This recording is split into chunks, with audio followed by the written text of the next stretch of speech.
Kisah Nabi Muhammad Sallallahu Alaihi Wasallam.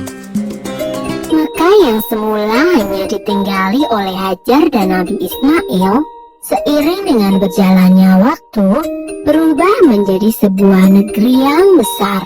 Berkat doa Nabi Ibrahim, negeri itu sungguh mendapatkan berkah dari Allah. Masyarakatnya hidup dalam kecukupan dan sejahtera. Beribu-ribu tahun kemudian, Mekah berubah menjadi negeri yang sangat kejam.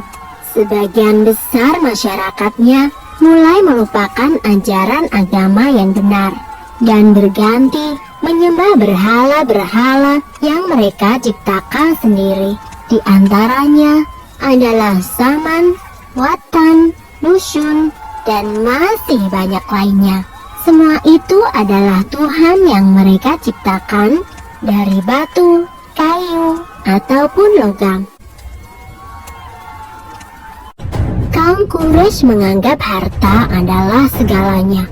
Bagi yang memiliki harta paling banyak, dialah yang akan menjadi pemimpin. Demi mencapai kehormatan dan kedudukan, mereka menghalalkan segala cara. Karena itu pula, mereka seringkali terlibat dalam perselisihan dan kadang-kadang menimbulkan perang antar saudara.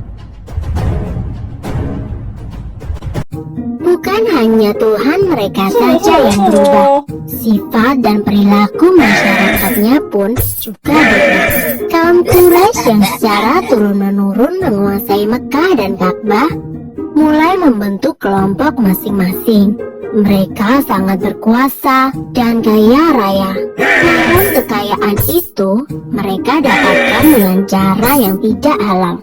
Merampok, memeras rakyat kecil, berjudi, curang dalam berdagang, dan perbudakan yang sangat kejam. Zaman di mana kaum Quraisy hidup dengan cara yang kejam disebut zaman jahiliyah. Pada zaman itu, ada seorang wanita soleh bernama Aminah. Suaminya bernama Abdullah. Pada saat Aminah mengandung, sang suami jatuh sakit dan akhirnya pun meninggal dunia. Aminah merasa sangat sedih karena harus hidup sendirian. Pada suatu malam, ia bermimpi melihat bulan jatuh ke pangkuannya. Menurut ahli tafsir mimpi, kelak anak yang dikandung oleh Aminah akan menjadi orang yang dihormati. Mekah dan Ka'bah semakin ramai dan berkembang. Orang dari segala penjuru selalu berkunjung ke Mekah untuk beribadah dan juga berdagang. Kemajuan Mekah membuat Abraha, seorang gubernur di Yaman, merasa kesal. Ia telah membuat rumah ibadah yang jauh lebih besar dan lebih megah daripada Ka'bah. Namun, tidak ada satupun orang yang mau beribadah ke Yaman. Abraha lalu memerintahkan agar semua pasukannya bersiap-siap. Mereka akan menyerang Mekah dan menghancurkan Ka'bah. Abraha dan pasukan bergajahnya menyerbu Mekah dengan penuh kesombongan. Ketika ia akan menghancurkan Ka'bah, tiba-tiba datang ribuan burung ababil. Burung-burung itu membawa batu-batu berapi dari neraka. Kemudian, batu-batu itu dilemparkan ke arah pasukan gajah Abraha. Dalam sekejap mata, pasukan Abraha berhasil dikalahkan dan Ka'bah pun dapat diselamatkan. Tahun itu kemudian disebut dengan Tahun Gajah.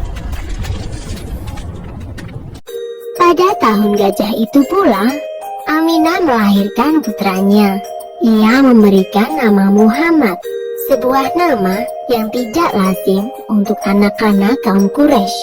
Ialah Nabi Muhammad, nabi terakhir yang diutus oleh Allah. Ia dilahirkan pada hari Senin, 12 Rabiul Awal, tahun gajah. Selesai. Sumber dalam Al-Quran terdapat dalam surat Al-Fil ayat 1-5 yang artinya, Apakah kamu tidak memperhatikan bagaimana Tuhanmu telah bertindak terhadap tentara bergajah? Bukankah Dia telah menjadikan tipu daya mereka untuk menghancurkan Ka'bah itu sia-sia? Dan Dia mengirimkan kepada mereka burung yang berbondong-bondong, yang melempari mereka dengan batu berasal dari tanah yang terbakar. Lalu Dia menjadikan mereka